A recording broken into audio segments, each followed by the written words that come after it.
नमस्कार, हिंद एक्सप्रेस देख रहे हैं आप। और अभी हम मौजूद हैं सीतामढ़ी जिले के जिला परिषद क्षेत्र संख्या 11 रून्नी सैदपुर। और हमारे साथ जो दोनों साइड शख्स बैठे हुए हैं, इनको किसी परिचय की यहाँ की जनता के लिए मोहताज नहीं है। और इधर हमारे लेफ्ट साइड विशाल भारद्वाज जी हैं और राइट साइड रंजन कुमार सिंह जी हैं। दोनों लोगों का मैं बहुत बहुत स्वागत करता हूँ अपने चैनल में। धन्यवाद। और अब जो है हम चर्चा की ओर चलते हैं। पंचायत चुनाव का समय आ चुका है और यहाँ जो है अभी चुनाव में हालांकि समय है, लेकिन क्योंकि चुनाव का जब टाइम आता है तो लोग अपनी तैयारी में लग जाते हैं और ये लोग भी तैयारी में लगे हुए हैं, काफ़ी ज़ोर शोर से लगे हुए हैं। इनसे हम आगे जानकारी लेंगे।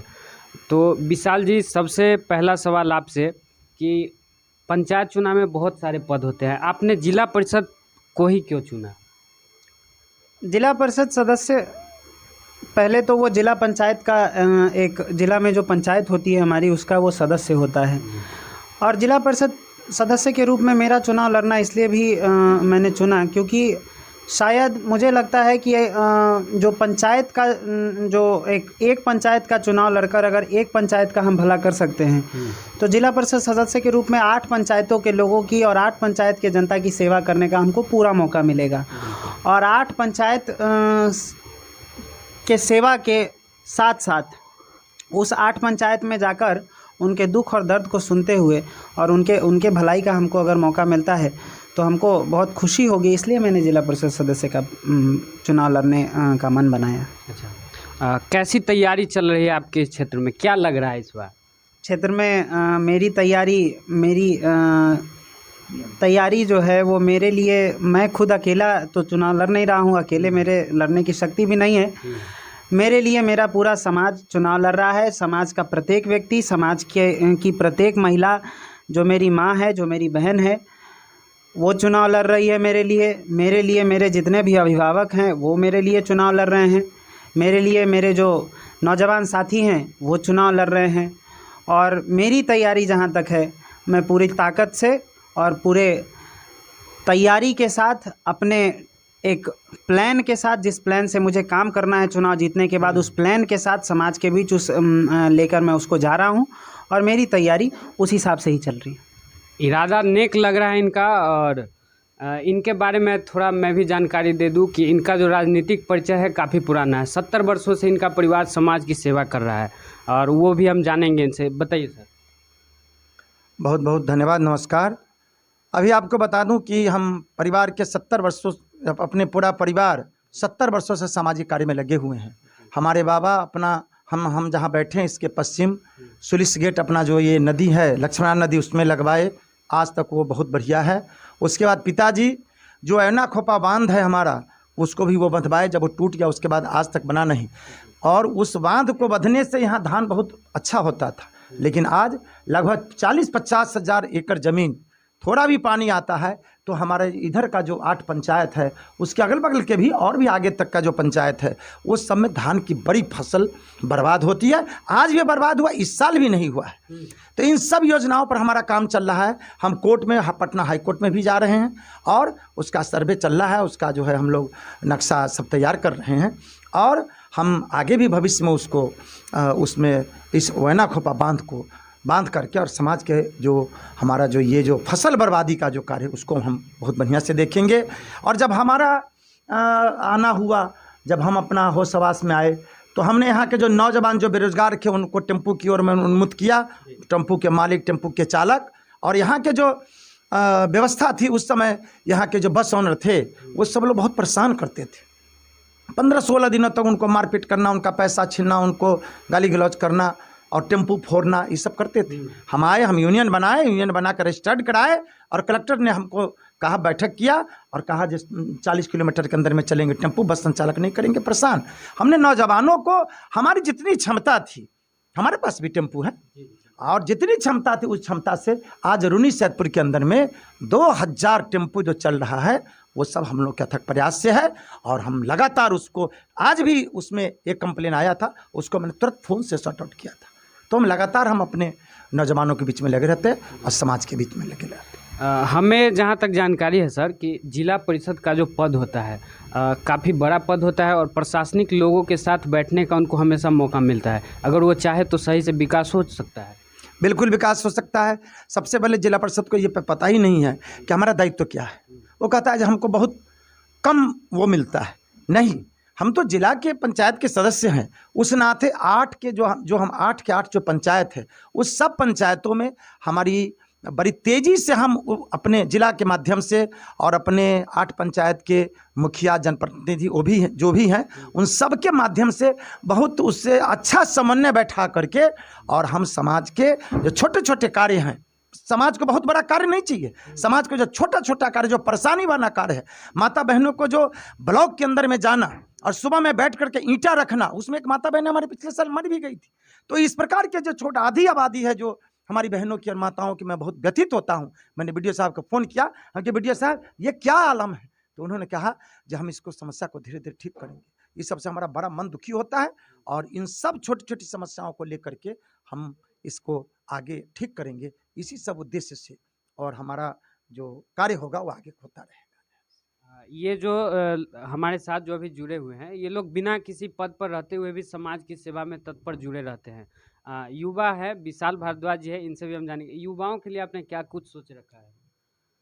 सबसे पहली बात कि युवाओं के लिए मैंने आपसे जब पिछली मेरी मुलाकात हुई थी किसी और चैनल के माध्यम से, उस समय भी मैंने आपको कहा था कि नौजवानों के लिए मेरी एक बड़ी योजना है कि मैं इस आज के कल के जो नौजवान हैं वो कहीं कहीं से कोई चीज़ मोबाइल पे उनके आ जाता है, व्हाट्सएप पे मैसेज आ जाता है, उस मैसेज को लेकर समाज के बीच में उग्रता हो जाती है, कई लोग उससे भयभीत हो जाते हैं। इन सब चीज़ों का कारण ये है कि जगह जगह पे जो नेटवर्किंग है आज समाज के बीच में, मोबाइल डाटा नेटवर्किंग है, वो तरीके से नहीं पहुंच पा रहा है। मेरा सबसे बड़ा काम मैंने नौजवानों के लिए सोच रखा है कि मैं जब चुनाव जीत कर आऊँगा, उसके अगले 6 महीने के अंदर ही, चाहे वो मंदिर हो या मस्जिद हो या गुरुद्वारा हो, जो भी हो हमारे क्षेत्र में जितने भी धार्मिक और सामाजिक रूप से जो स्थल काम कर रहे हैं, उन सभी स्थलों पर जल्द से जल्द 6 महीने के अंदर, मेरे चुनाव जीतने के 6 महीने के अंदर जल्द से जल्द वाईफाई की सुविधा उपलब्ध हो, जिससे समाज के नौजवान जो आज ऑनलाइन पढ़ाई हो रही है उसमें भी उनको सुविधा मिले, जो ऑनलाइन उनका जो भविष्य की तैयारी होती है, यूपीएससी बीपीएससी में भी नौजवान तैयारी करता है, इंजीनियरिंग का तैयारी करता है, मेडिकल की तैयारी करता है, उन सब चीज़ों में उनको जो नेटवर्क की ज़रूरत होती है, उससे वाईफाई से उनको कनेक्ट करना सबसे पहली प्राथमिकता। दूसरी प्राथमिकता में आपको बता दें कि नौजवान से लेके, माता बहन से लेके और हमारे बड़े बुजुर्ग तक 3-4 चीज़ें हैं जो मैं आपको बताता हूँ। आज पेंशन योजना जो चल रहा है, जितने भी सरकारी पेंशन योजना चल रहा है, सभी सरकारी पेंशन योजना में आप एक चीज़ देखेंगे कि कुछ लोग ऐसे हैं जिनको जुड़ना चाहिए, जो वो ब्लॉक में जा नहीं पाते हैं। उनकी अब तो सबकी स्वास्थ्य की स्थिति जैसी है वैसी है, तो स्वास्थ्य के दृष्टिकोण से अगर वो ब्लॉक में नहीं जा पाते हैं तो उनकी स्थिति ये होती है कि वो उस चीज़ से जुड़ नहीं पाते हैं। पेंशन योजना है, उसके बाद इन प्रधानमंत्री आवास योजना है आपका, तीसरा शौचालय का योजना है, चौथा आपके हर घर नल जल योजना है। इन सारी योजनाओं के साथ साथ आज जो हॉस्पिटल की स्थिति है, उसमें नौजवान जाते हैं, बड़े बुजुर्ग जाते हैं, माँ बहन बेटी जाती है, सब जाती है। हॉस्पिटल की जो स्थिति है, जहां आज 33 पंचायत का यह रूनी सैदपुर प्रखंड है और इस प्रखंड का जो मेन हॉस्पिटल है, उसमें 1 से 2 मात्र ऑक्सीजन कंसंट्रेटर होना, ऑक्सीजन सिलेंडर की कोई सुविधा ना होना, डॉक्टर्स, अच्छे डॉक्टर्स की कमी होना, इन सारी चीज़ों की वजह से आज ये 33 पंचायत का जो ये प्रखंड बन के एक रूनी सैदपुर, इतना बड़ा प्रखंड, आप पेपर में भी पढ़े होंगे कि सबसे बड़ा प्रखंड जो मतलब पंचायत चुनाव में सबसे बड़ा यहीं से रूनी सैदपुर से ही प्रतिनिधित्व है। तो वो वैसे में रूनी सैदपुर हॉस्पिटल को लेके भी मेरे पास एक बहुत अच्छा प्लान है, जिस प्लान से आपके रूनी सैदपुर का हॉस्पिटल की ऑक्सीजन की व्यवस्था ठीक होगी, आपके हॉस्पिटल में डॉक्टर्स की कमी जो है वो पूरी की जाएगी, आपके हॉस्पिटल में जो नर्सेज की कमी है उसको पूरी कराएंगे, और हॉस्पिटल के जो संचालन की व्यवस्था है उसको सुसज्जित तरीके से और उसको साफ सुथरे तरीके से काम कराएंगे। ये मैं आप सब लोगों को आश्वासन नहीं बल्कि पूरा विश्वास दिलाता हूं कि आप इस चीज़ के लिए आश्वस्त रहें। पेंशन योजना हो, रोड का स्थिति हो हमारा सरकारी स्कूल में। आज हमारा गार्जियन जो भी हमारी बातों को सुन रहे हैं वो सुने कि आपका बच्चा सरकारी स्कूल में जाता है तो वहाँ खिचड़ी खिलाकर और मास्टर वहाँ बैठ के आराम से आपके बच्चे को भेज देता है वापस। परंतु जिस दिन मैं जिला परिषद बनूंगा, मेरी माँ श्रीमती सुधा देवी क्षेत्र संख्या 11 से जिस दिन जिला परिषद का चुनाव जीत कर आएंगी, आप सब लोग का आशीर्वाद उनको मिलेगा। उसके 8वें दिन से सरकारी जितना भी मेरे क्षेत्र में स्कूल है उन सभी सरकारी विद्यालयों में पढ़ाई तरीके से हो। नौजवान बच्चे जो है हमारे वो जाकर उसमें पढ़ें। नौजवान मेरे साथी जो रहेंगे वो उसका ध्यान रखें। बच्चों के बीच में शिक्षक हमेशा पढ़ाई कराते हुए दिखे, मिड डे मील तरीके से चले, और सबसे ज़रूरी कि स्कूल खुलने का और स्कूल बंद होने का जो समय है वो तरीके से हो, बच्चा समय से स्कूल जाए और समय से आए। इन सारी बातों पर विशेष रूप से एक जिला परिषद सदस्य के रूप में, जिला पंचायत के सदस्य के रूप में मैं इसको अपने जिलाधिकारी महोदय तक पहुंचाने का पूरा प्रयास करूंगा और पहुंचाऊंगा, और आप सब लोगों की समस्या का निदान भी कराऊंगा। इसके लिए बिल्कुल आप सब लोग आश्वस्त रहें, निश्चिंत रहें। तो ये सब चीज़ें तो आपने बता दी। सभी लोग आते हैं चुनाव के समय में, ऐसे ही मुद्दा सभी लोग तैयार रखते हैं। जनता कैसे विश्वास करे, क्योंकि जीत कर तो वो जाते हैं लेकिन काम नहीं कर पाते, तो आप पर जनता विश्वास कैसे करे? देखिए, आजकल तो लोग भगवान का नाम लेकर भी झूठ बोलते हैं, परंतु आप सब लोग जो भी मुझे देख रहे हैं, सुन रहे हैं, आप सब लोग जानते हैं कि हम शुरू से, हम पूरा परिवार विश्व हिंदू परिषद, बजरंग दल, राष्ट्रीय स्वयंसेवक संघ और समाज के सभी वर्ग के लोगों से ऐसा जुड़ाव रहा जिस प्रकार से एक बाल बच्चे का होता है, एक भाई का होता है, इस प्रकार से हम लोग का जुड़ाव रहा है। हमेशा समाज के बीच उपस्थित रहने वाले लोग हैं। और दूसरी बात कि आज आपके चैनल पे मैं क्लियरली बता दूं कि मैं प्रभु श्री राम का कसम खाकर आज आप लोग को बता देता हूं कि जिस दिन मैं चुनाव जीतूंगा उस दिन से अगर 6 महीना पूरते पूरते किसी भी एक व्यक्ति ने अगर सच्चाई तरीके से, सही तरीके से यह साबित कर दिया कि मेरे काम करने के तरीके में या फिर जो मैं आज बोल रहा हूँ वो उस समय नहीं हुआ, 6 महीने में अगर किसी ने साबित कर दिया, तो मैं आप सब लोग के बीच में रहूँगा ज़रूर, परंतु आप सब लोग अगर कहेंगे उस समय कि नहीं, आपको इस पद पे नहीं रहने का अधिकार है, मैं उस दिन छोड़ दूंगा। एक बार विश्वास करके देखिए, अगली बार आपसे वोट मांगने मैं नहीं जाऊंगा। आप स्वयं, मैं आप लोग की सेवा 5 साल इतनी करूंगा कि आप स्वयं अगली बार कहेंगे कि बिल्कुल चुनाव लड़ना भी है, चुनाव जीतना भी है, ये आप कहेंगे। मेरी बातों पर आप राम नाम के सौगंध पर विश्वास करिए। मैं ये राम नाम का कसम खाकर कहता हूं कि जितनी भी बातें मैं आज बोल रहा हूं वही बातें मेरे चुनाव जीतने के कल हो के से मैं तैयारियों में लग जाऊंगा, उस काम को करने में लग जाऊंगा।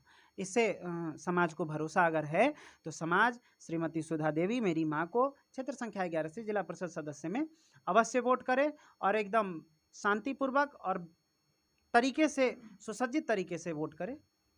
आपका सारा जो मेरा जो भी वादा है मैं उसको अपने 8वें दिन से पूरा करने का काम शुरू कर दूंगा।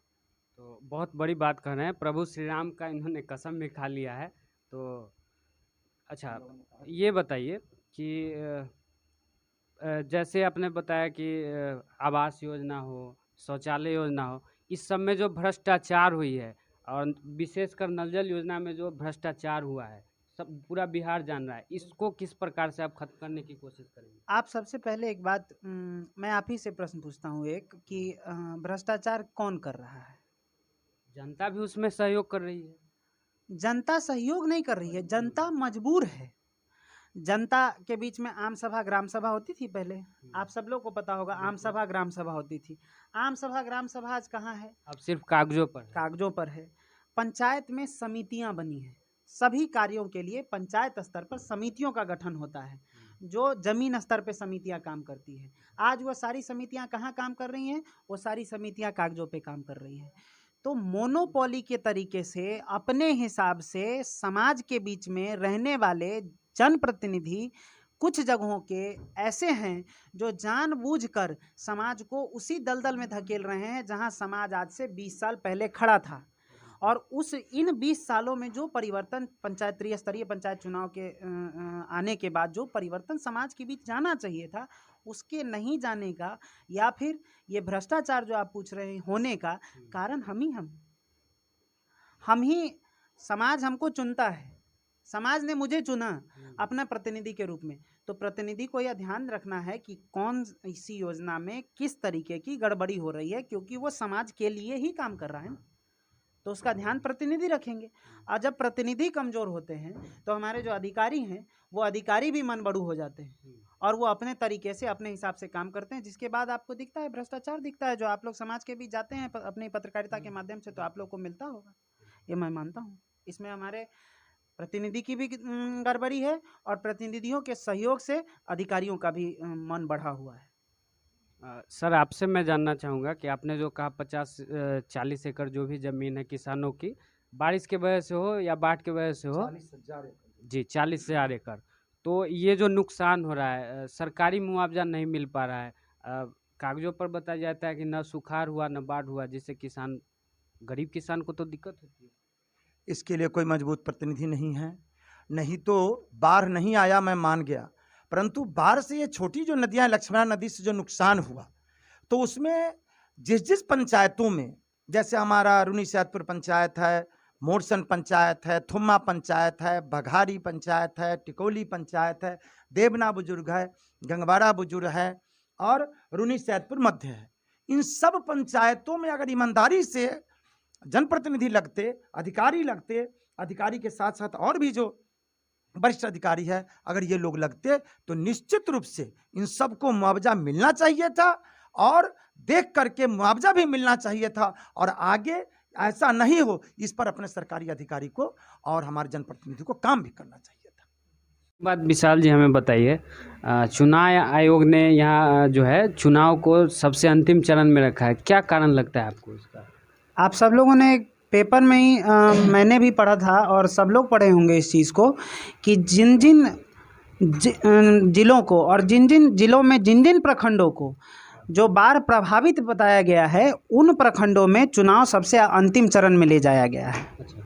ठीक है, यानी कि रूनी सैदपुर जो प्रखंड है वह सबसे ज़्यादा बाढ़ प्रभावित इलाका है और इस प्रखंड के जनप्रतिनिधियों के सहयोग से अधिकारियों का मन बढ़ने के कारण स्थिति यह है कि चुनाव आयोग यह मानता है कि रूनी सैदपुर क्षेत्र बाढ़ प्रभावित है, परंतु जो सरकार के यहाँ प्रतिनिधि बैठे हैं उन लोगों को लगता है कि यह क्षेत्र बाढ़ प्रभावित नहीं है और यहाँ कई पंचायतों में और लगभग सभी पंचायतों में बाढ़ प्रभावित क्षेत्र के लिए जो बाढ़ प्रभावित लोगों के लिए जो पैसा आता है वह पैसा आज तक समाज के किसी भी व्यक्ति को नहीं मिला है। तो अब मैं बस इतना ही आपके लिए यह प्रश्न छोड़ देता हूँ, समाज के लिए यह प्रश्न छोड़ देता हूँ कि समाज यह बताए कि चुनाव आयोग जो मानता है कि यह सबसे बड़ा बाढ़ प्रभावित क्षेत्र है वो सही, या आपके जो जनप्रतिनिधि हैं जो कहते हैं कि बाढ़ आइए भी नहीं किया था, आप लोग को कहाँ से 6,000 रुपया मिलेगा, सरकार का सहायता कहाँ से मिलेगा। अब वो सही या वो सही आपको तय करना है और आप सब लोग इस चीज़ में बहुत माहिर हैं। आप सब लोग यह तय कर लीजिए कि आज के जो जनप्रतिनिधि हैं वो आपके लिए क्या अच्छा कर रहे हैं और इस माध्यम से वो क्या आप लोग को बुरा कर रहे हैं। विशाल जी, अंत में युवाओं को क्या संदेश देना चाहेंगे हमारे माध्यम से? युवाओं को भी और मेरे सभी नौजवान साथियों से, मेरे सभी अभिभावकों से और मेरी माताओं बहनों से, मेरी बहन बेटियों से और समाज के सभी प्रबुद्ध नागरिकों से मेरा बस एक ही आग्रह होगा कि समाज जब वोट देने का मन बनाए, जब अपना मतदान करने जाए, तो समाज वैसे प्रत्याशी को अपने ध्यान में रखे जो उनके बीच से हो, जो उन्हीं के लिए हो और जो उन्हीं के द्वारा समाज के सहयोग से समाज के बीच रहकर और समाज के लिए ही काम करने वाला उनको सच्चे दिल का जो दिखे, जिनको विश्वास हो, जिसमें श्रीमती सुधा देवी क्षेत्र संख्या 11 से मेरी माता श्री आप सब लोगों के लिए जिला परिषद सदस्य की प्रत्याशी हैं। मेरा आप सब लोगों से विशेष आग्रह है और सब लोगों से करबद्ध प्रार्थना है कि अगर मेरी बातें सच्ची लगती हों तो आप सब लोग श्रीमती सुधा देवी को क्षेत्र संख्या 11 से जिला परिषद में सोच समझकर और मन बनाकर एक बार वोट करके उनको चुनाव जिताइए। आप सब लोगों को कभी शिकायत का या कभी मेरे पद से कभी किसी तरीके की कोई नकारात्मकता आपको नहीं दिखेगी। समाज के बीच प्रत्येक दिन मेरा आना जाना होगा। हर दिन मैं समाज के बीच किसी न किसी माध्यम से आप सब लोगों के बीच रहूँगा और पूरा 5 साल मेरा कार्यकाल स्वर्णिम कार्यकाल बनाकर आप सब लोगों का प्रेम और आप सब लोग जो अपने मतदान के रूप में हमको आशीर्वाद देंगे, वो आशीर्वाद मैं लौटा सकता नहीं हूँ, परंतु उस आशीर्वाद के बदले में जितनी सेवा होगी आप सब लोगों के बीच रहकर मैं अपना तन मन सब लगाकर आप सब लोगों की सेवा करूंगा और हमेशा आप लोग के लिए काम करता रहूंगा। बस इतना ही आग्रह है, आप सब लोग मेरी माँ श्रीमती सुधा देवी को क्षेत्र संख्या 11 से वोट करें और उनको चुनाव जिताएं। आप सब लोग का आशीर्वाद मिलेगा, हम सब लोग अवश्य विजयी होंगे। बहुत बहुत धन्यवाद। आप दोनों लोगों का भी बहुत बहुत धन्यवाद हमारे साथ जुड़ने के लिए। तो ये दोनों जो लोग हैं, विशाल भारद्वाज जी है और रंजन कुमार सिंह जी है, जिला परिषद क्षेत्र संख्या 11 रुन्नी सैदपुर है। और जी हाँ, वोट ज़रूर करें। आपको मौका मिलता है 5 साल में एक बार, तो अपने मत का प्रयोग ज़रूर करें, लेकिन सही हाथों में दें।